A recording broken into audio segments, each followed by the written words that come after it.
I want to ask you about a very timely and important matter. Today, we must seriously ask ourselves how governments should respond to increasing demands placed on the state, and how civil society and public services can grow independently of government. And finally, how governments can ensure that people act according to their rights and their responsibilities.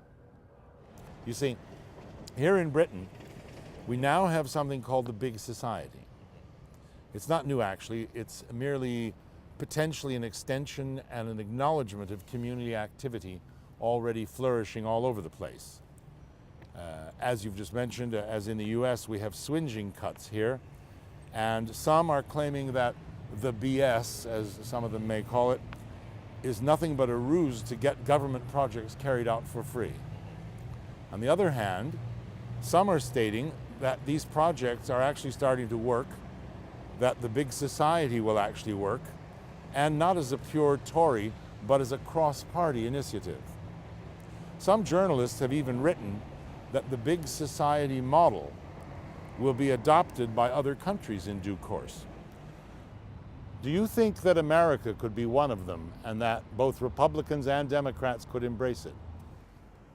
The more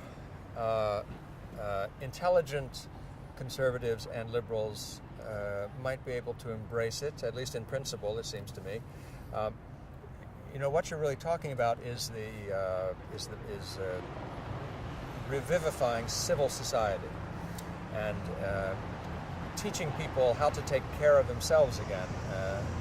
Tocqueville, the French observer of American politics in the 19th century, said that it's not enough to be formally free. You've got to have the art and science of associations. And so much of the modern state has supplanted voluntary associations and small communities. And we are provided services, we are granted rights, but we don't govern ourselves anymore as we used to.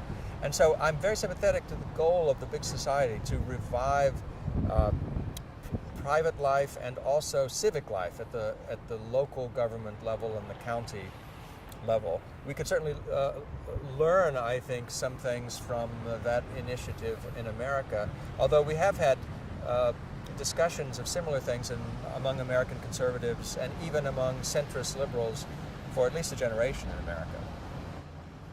Professor Kesler, thank you very much. I'm going to let you go off to your dinner with your charming and most erudite wife, and we thank you very much for taking the time to speak to us. It's a great pleasure. Appreciate it.